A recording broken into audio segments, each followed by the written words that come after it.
こんにちは、ゲームギークです。レーザーから発売されているフルサイズのメカニカルキーボード、レーザーハンツマン V2 アナログのレビューをしていきます。このキーボードの魅力、それは何といってもアクチュエーションポイントを 0.1mm 単位で調整できること。アクチュエーションポイントっていうのはね、キーを押した時にどのタイミングでキーが押されたか、それを検知する距離のことです。簡単に言うと、この距離が短ければキーを押すとすぐに反応するし、長ければグッとキーを押し込まないと反応しないってことですね。このキーボードは一つ一つのキーに別々なアクチュエーションポイントを設定できるので、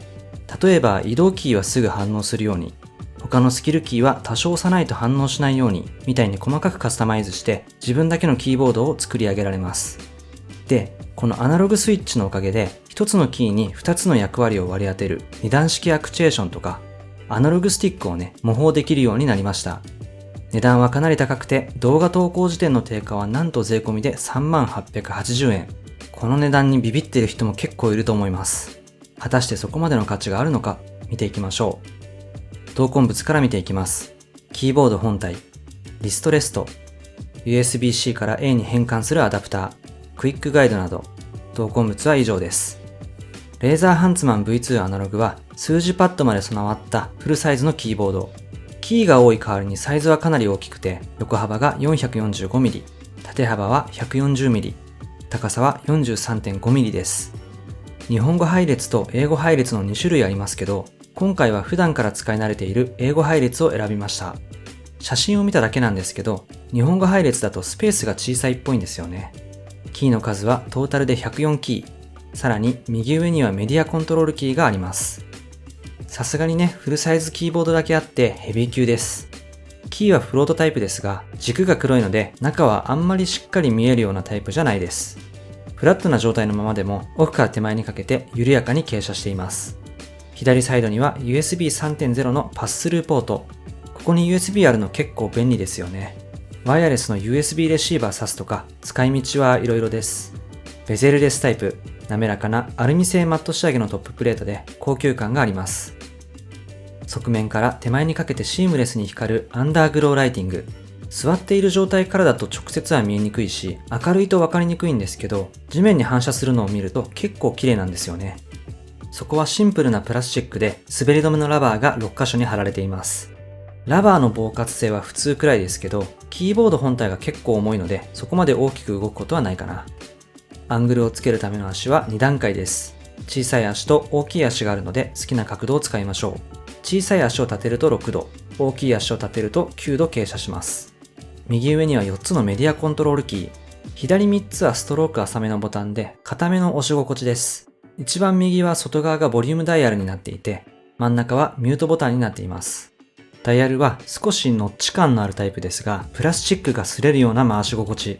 ボリュームを上げ下げしているときは白色に光って、ミュートか音量がゼロになると赤く光ります。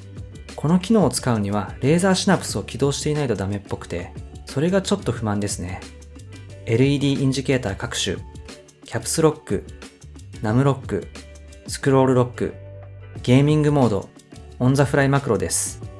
オンザフライマクロはその場ですぐに登録できるマクロ作成モード。慣れるまで難しいですが、慣れたらその場で必要なマクロを瞬時に作成してボタンに割り当てることができます。Alt と F9 でマクロ記録モードに入ります。好きなキーを打ち込んで、また Alt と F9 でマクロ保存。で、赤いランプが点滅し始めたら、最後にマクロを割り当てたいキーを押して完成です。慣れれば結構簡単で早くできます。でもこれ、調子に乗って作りまくってると、ソフトウェアのマクロ欄がめちゃくちゃになっているので、時折名前付け直したり整理するのがおすすめです。ゲーミングモードは Windows キーや Alt と F4 みたいな危険なコマンドを打てなくするモードです。特になくても困らない機能だと思いますけど、もし誤爆が多いならオンにするといいかもしれません。ケーブルは背面の左から出ていて着脱できないタイプ。USB パススルーがあるので2本になっています。変素ファイバーケーブルでかなり固めで取り回しにくいです。先端は USB-C と USB-A。USB-C がキーボード本体用で、USB-A がパススルー機能用となっています。パソコンの USB-C ポートってまだ数が少ないですから、キーボードで使うのもなんかちょっともったいない気がしますよね。付属の USB-C から A に変換するアダプターを使いましょう。キーボードと同じ横幅のリストレストです。かなり柔らかくて心地よいです。縦幅が広いので手を置いた時にリラックスできます。リストレスと背面に端子があるんですけど、これをキーボードとつなげます。これは単純にライティングを光らせるための仕組みですね。実際にキーボードとリストレストをくっつけるのはこのマグネット部分で、近づけるだけでスッとくっついてくれるので余計な手間がなく簡単。まずはキーボードのタイピング音を聞いてみましょう。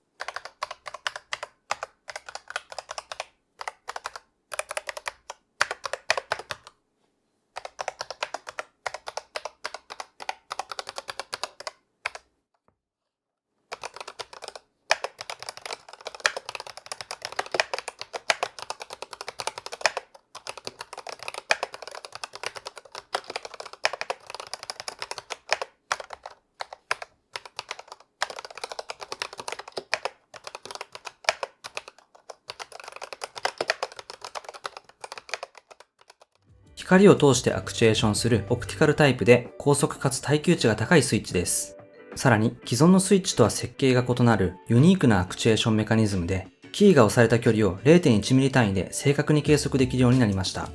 これがアナログスイッチ。本キーボードでは 1.5mm から 3.6mm の間で調整できます。クリック感のないリニア軸ですけど、オーカーツが結構重くて赤軸というよりも黒軸に近い感覚です。ストンとキーが落ちた時に底打ち音がすごいうるさくて、タイピング音がかなり響きます。特にエンターとかスペースみたいな大型なキーがうるさいので、スタビライザーのせいかも。アクチュエーションポイントは、短いのは反射神経が大事な FPS とかで、長めはタイピングをしっかりしたい人などに向いていると言われます。0.1mm の違いがわかるかどうかはその人次第かと思いますが、1.5mm と 3.6mm の違いは圧倒的に変わります。0.1mm は私にはわからないですね。1.5mm だとここで反応しますが、3.6mm だとここまで押さないと反応しません。もうほとんど底打ちする寸前です。全然違いますね。アクチュエーションポイントの変更にはレーザーシナプスを使う必要があります。ソフトウェアはバグが多くてプロファイルに保存されないみたいなことも多々あります。ソフトを再起動すれば大概治るんですけど、このキーボードってソフトウェアに依存する部分がかなり大きいので改善してほしいところです。アクチュエーションポイントが調整できるアナログスイッチならではの機能、2段式アクチュエーション。一つのキーにアクチュエーションポイントを2つ設定することで、浅く押したら反応する機能、深く押したら反応する機能を1つのキーで実現します。単純なマクロと異なるのは、1段階目と2段階目の間隔を直感的に調整できることです。浅く押した状態で2段階目をやめたければ押さなければいいだけ。マクロだと必ず発動してしまいますが、2段式アクチュエーションならプレイヤーに選択の余地が生まれます。これ、正直使うにはかなり難しい機能ですね。私は使いこなす自信全くないです。余裕で奥まで押し込んじゃいますし、便利そうではありますけど、なかなかハードルは高いと思います。アナログスイッチのおかげで、ジョイスティックみたいな強く押したら早く進む、軽く押したらゆっくり進むっていう感覚的な操作が可能になります。朝栗バルハラで試してみたんですけど、キーを浅く押したらゆっくり歩いて、深く押したら走りました。それと斜め移動が滑らかになるみたいな操作性がね、格段に向上しました。